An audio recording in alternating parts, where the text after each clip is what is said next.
What is up, everyone? My name is Jack Saffel, back again with another video, and today I am here with my WWE Monday Night Raw review for August the 22nd, 2016. It is the Raw after a pretty controversial SummerSlam. A lot of interesting stuff on this show, and a lot of things to set up the future towards, I'm guessing, Clash of Champions and towards next week's Raw. So let's not fuck around, let's get straight into it. So first off, we'll talk about this. There was a bit of news that dropped earlier today before the show, and that was Finn Bálor, the WWE Universal Champion, has been fucking injured. Oh my lord.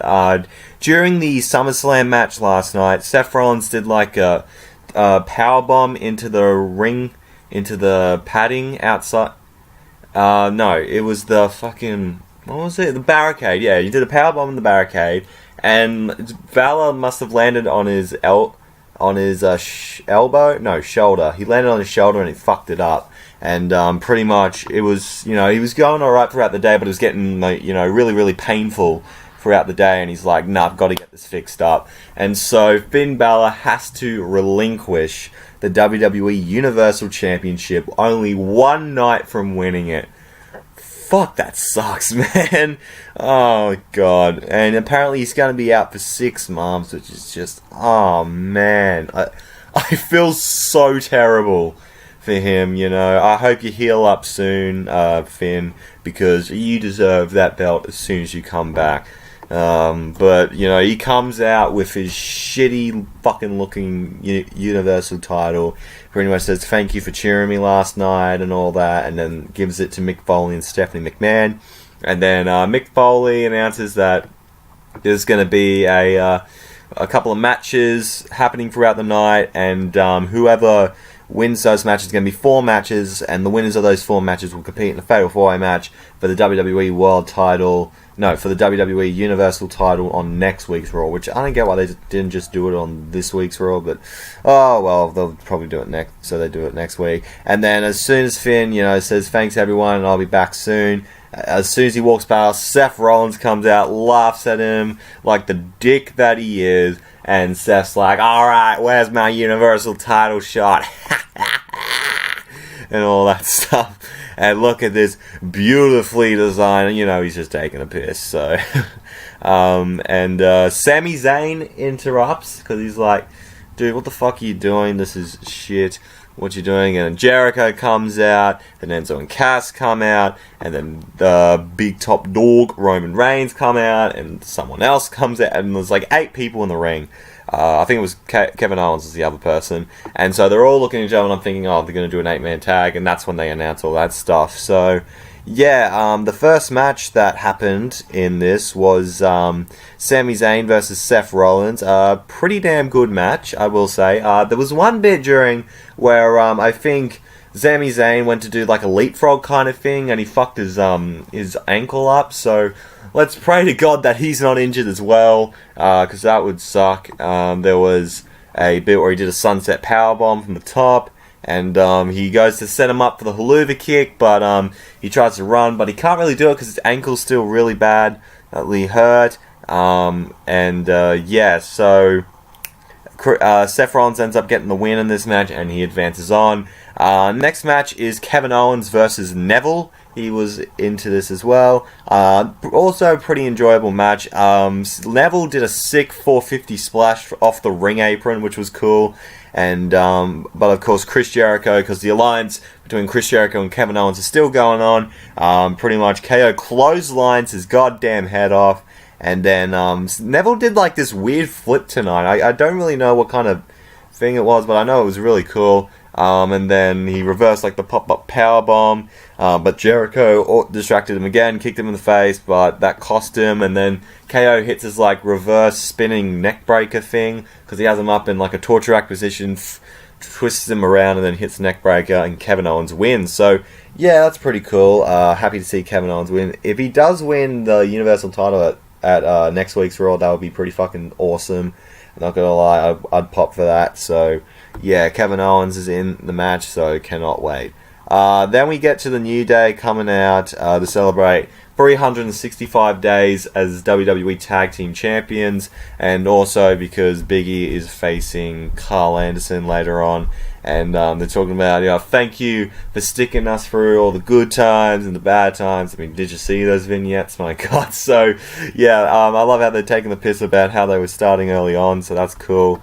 And then Gallows and Anderson comes out and pretty much says, what you're doing is stupid because I had a piñata full of bootios and all that shit.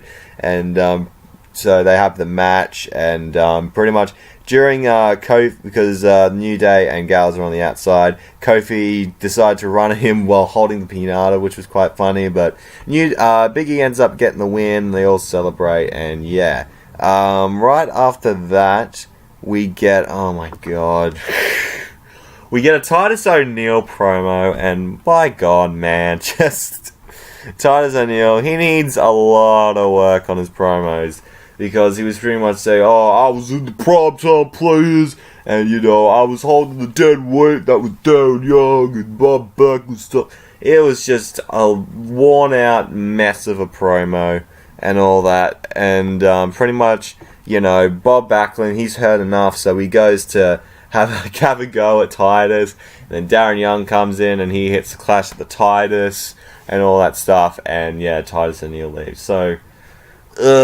just Titus, mate, you need to go to promo school. If there even is such thing as promo school, just maybe Enzo can give you a couple of lessons, or, Jericho, Kevin Owens. Hell, maybe CM Punk can be a substitute teacher at promo school to get you to, help out. So, that was a bit shit, and hopefully he can improve on his stuff later on.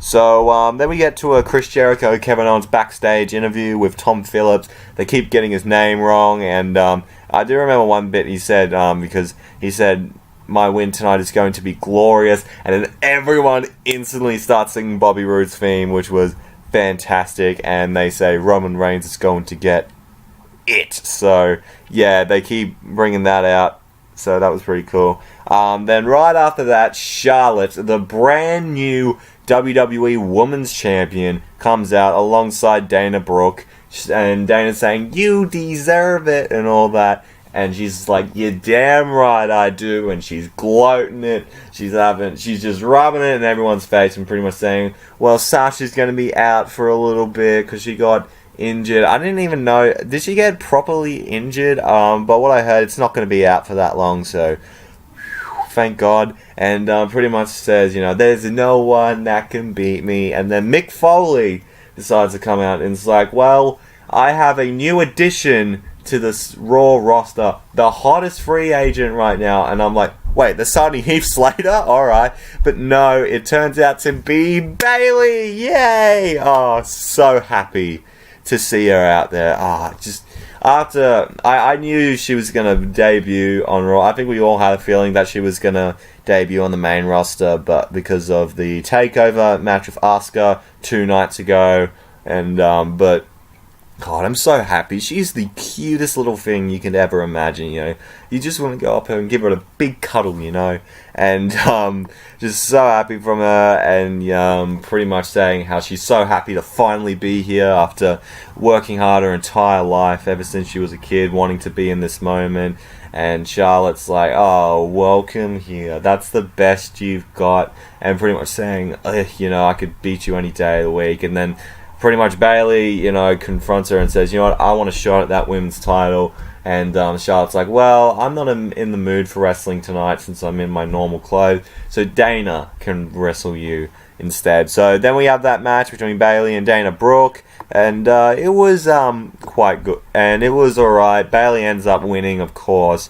And I'm just so happy to see Bayley on the main roster. I have a feeling they're going to have a match between Charlotte and Bayley at Clash of Champions, but I don't know, I'd say, don't let her win just yet. Give her some time until she does win the title. Maybe save it to, WrestleMania or something, where Bayley can have a massive feel-good moment, just like she did at NXT TakeOver Brooklyn last year. So, for that time, maybe just have a one-off match with her at Clash of Champions, then Charlotte can move on to another opponent in the time being. So, right after that, we get we get to Braun Strowman with the funniest theme song in the company right now, just screaming Braun and all that. And then the fucking guy that he was wrestling, I think his name was Johnny Knockout. Johnny Knockout. He he pretty much, and so you know how Byron Saxton's been interviewing these guys who are saying, you know what, dude, why the hell are you facing Braun Strowman? And then he goes around and says, because I like big sweaty men. I'm like, what the fuck? I was like, alright, I don't have a problem with gays. If you're into big sweaty men, then, that's your thing, that's what you dig. So, yeah, that was a bit fucking weird, I did hear that WWE's trying to implement, gay and lesbian characters into WWE, so, is that Johnny Knockout's character? He likes big sweaty men, so, yeah, of course, Braun Strowman easily wins with his reverse chokeslam. And he decides, you know what, fuck it, I'm going to pin this guy twice.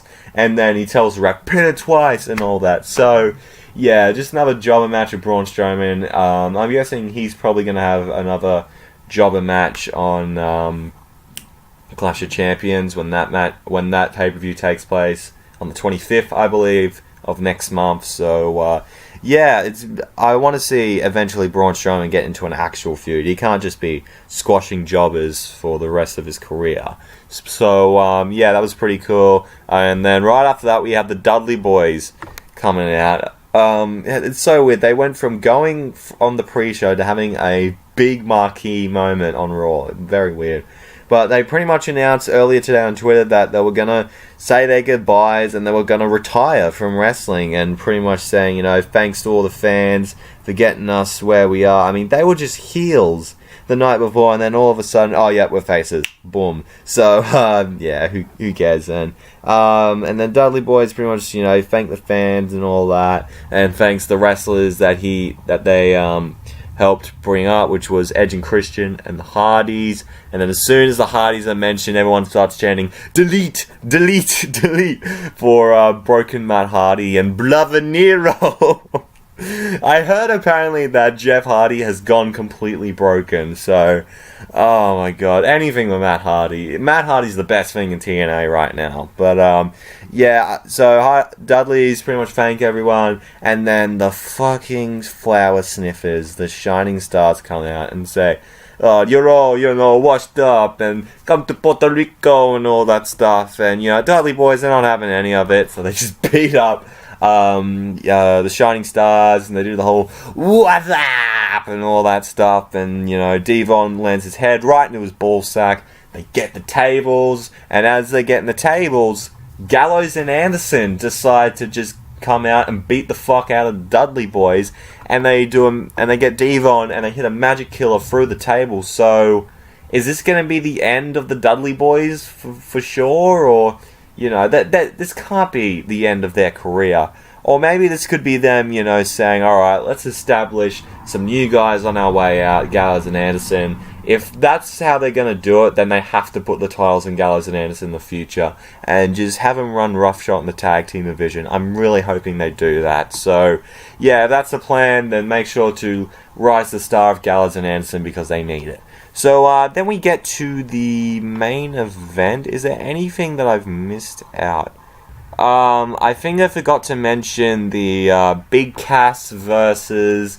He wrestled someone, I'm pretty sure, on Big Cass 1, and he got into the match. So, right after... And then in the main event segment, it was Roman Reigns versus Chris Jericho. And, this was actually very enjoyable for a main event. Usually, around this time, WWE kind of just... falls off when it comes to Raws. This main event I was actually really enjoying. So some of the stuff that happened, there was like a code breaker reversed into a sit-out powerbomb, which was sick, and then he had him in the walls of Jericho, and then KO interfered, but even with his interference, Roman still got out of it, and pretty much Roman hits the spear and big top dog goes into the Universal title match next week on Raw. So, man, that's pretty fucking cool. Just, I hope he doesn't win. Just Roman, please don't win the match. You know, just continue your feud with Rusev and all that. So yeah, that was an alright main event. No, really good main event actually, and that's how we end the show. So yeah, I thought Raw had a lot of good stuff in it. The very unfortunate Finn Bálor relinquish kind of put a damper on the night, but the Fatal 4-Way qualifying matches were still very well done. And yeah, this was overall a pretty damn good show for this week. So yeah, thank you guys for watching this video. I hope you have enjoyed it. If you did, make sure to leave a like, comment down below what you thought of this episode of Raw. And if you want to see more from me, don't be afraid to hit that subscribe button. You'll be glad you did. Twitter and Instagram is at JackandManLaw if anyone. If you go check me out there. Also check out the Bullshit Club, Mr. Edge TV, and the 5/8. Links will be in the description below. Thank you so much for watching, and I'm out in 3, 2, 1.